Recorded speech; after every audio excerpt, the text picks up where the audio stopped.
like dan subscribe channel Belajar Konghucu agar Anda selalu mendapatkan informasi terbaru.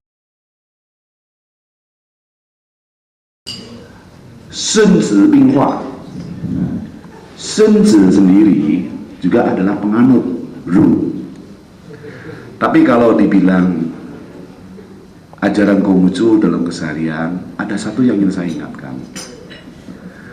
Para umat beragama seluruh dunia, kalau kita yakin Tuhan itu satu adanya, maka sebetulnya kebenaran yang disampaikan pun satu adanya. Hanya cara penyampaiannya tersesuaikan pada suatu kurun, suatu kondisi yang mungkin bisa menjadikannya sedikit banyak berlainan, tetapi hakikatnya adalah sama. Demikian pula apa yang diajarkan oleh Kongzi kepada umat manusia. Saya tadi sudah katakan, Sun Tzu sendiri adalah seorang penganut Ru, penganut Konghucu. Kalau di dalam aplikasi keseharian, masalahnya adalah satu. Apa yang di dalam kitab I Ching misalnya, The Book of Change, kitab perubahan. Kita tahu bahwa di sana itu ada sesuatu simbol-simbol ilahi yang disampaikan oleh Nabi kepada umat manusia. Simbol-simbol ilahi itu ada satu hukum yang bisa diturunkan, drive. Kalau yang ngomong adalah Xie Si Ong Wijaya, mungkin beliau akan menariknya ke dalam iman. Sementara kalau yang bicara adalah Wenshi Budi, mungkin dia akan nariknya dalam organisasi keagamaan. Saya sebetulnya adalah orang awam, seorang bagian dari masyarakat umum, hamba saja. Saya lebih suka melihat ayat-ayat kitab suci saya secara sangat simpel dari yang paling dekat, karena itu yang lebih mudah saya mengerti, karena IQ saya memang agak kurang tinggi.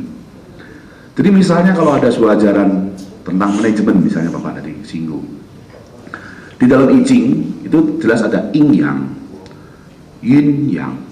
Yin yang, yin sendiri ada dua, yin sama yin yang sendiri juga ada dua, yang sama yang yin.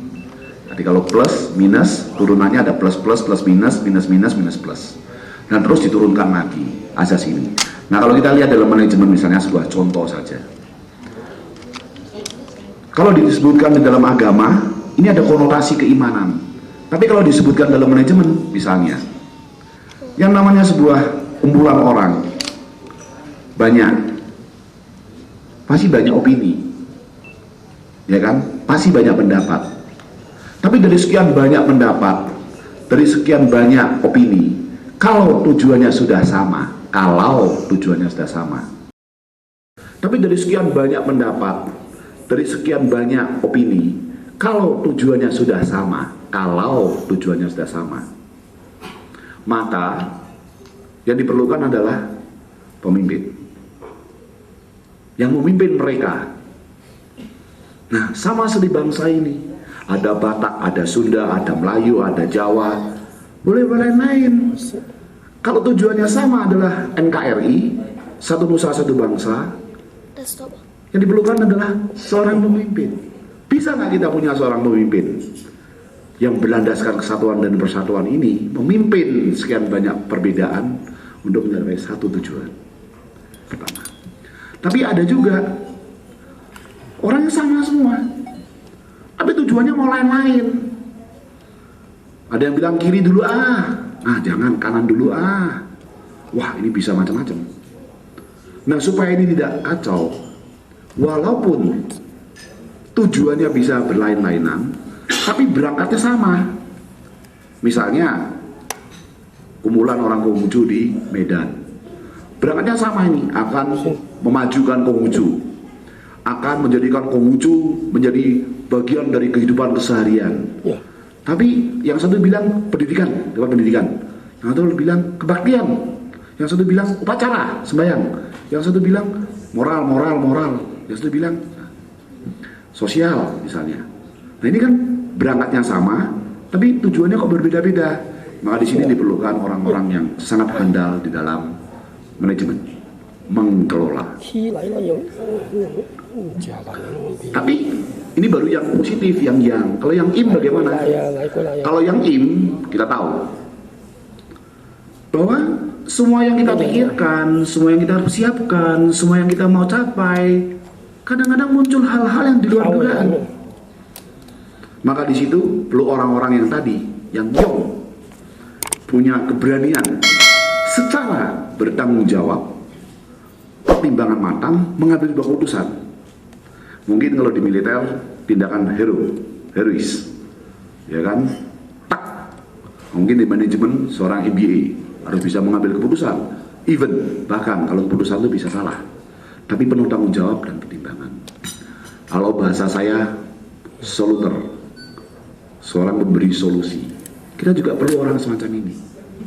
Sebaliknya, kalau semuanya sudah tertata rapi, aturannya jelas, semuanya jelas, harus ada orang kerja yang penuh dedikasi, disiplin, ya kan, birokrasi, tapi profesional, sekaligus meritokrasi.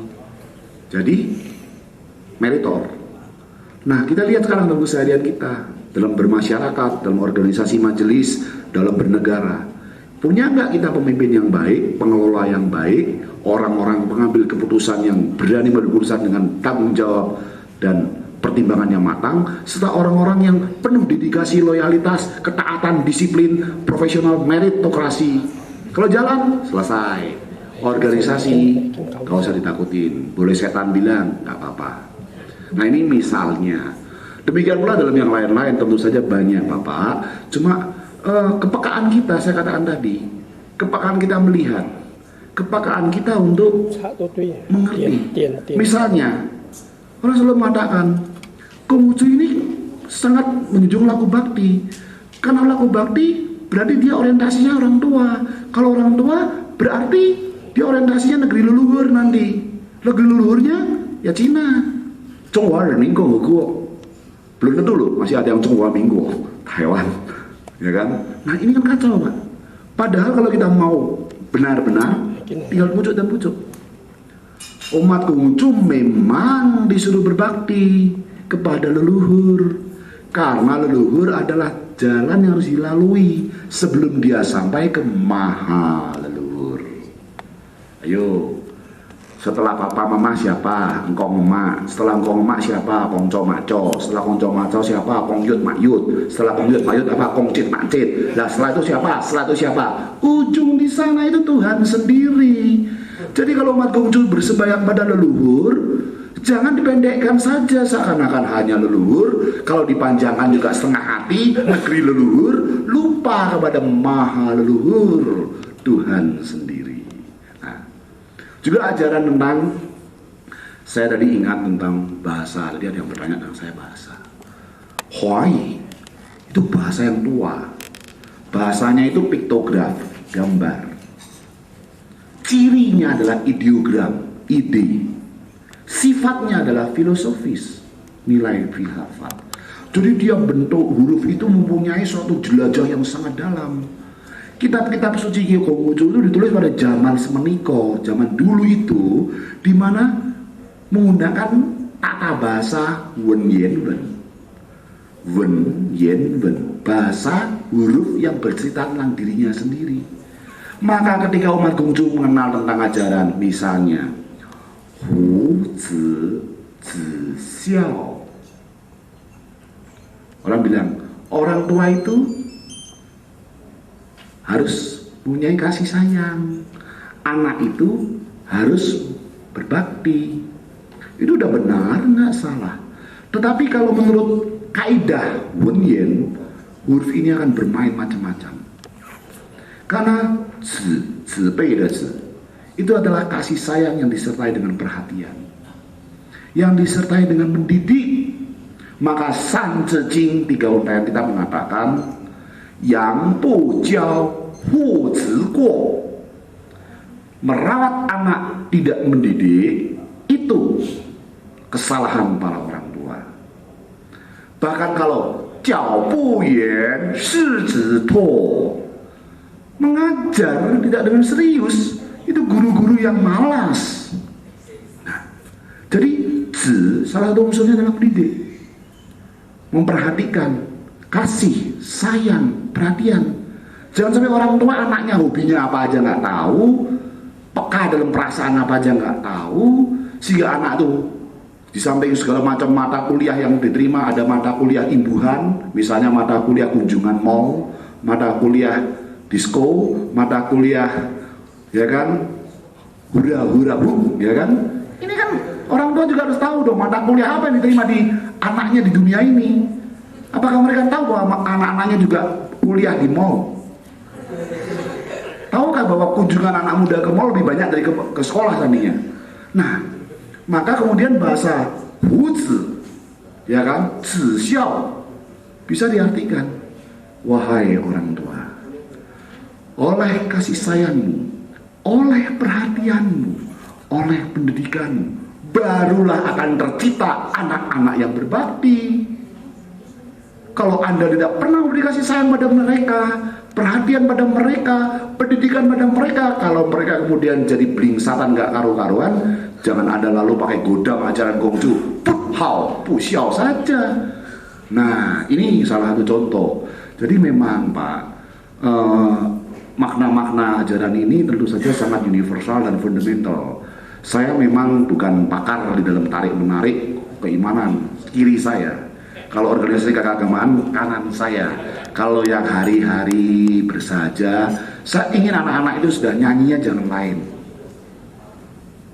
Saya waktu diundang di dalam satu diskusi Siktiknas, saya nyanyikan sebuah lagu. Saya bilang, Pak, lagu anak-anak sekarang itu bukan bintang kecil loh Pak, bukan burung kakak tua. Apa Pak Ongko?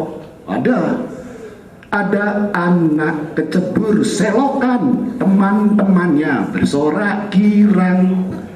Ada guru kepleset kulit pisang, murid-muridnya bercingkrak senang. Ini anak sekarang kan? Gitu? Orang tuanya kerepotan, anak-anaknya peduli setan.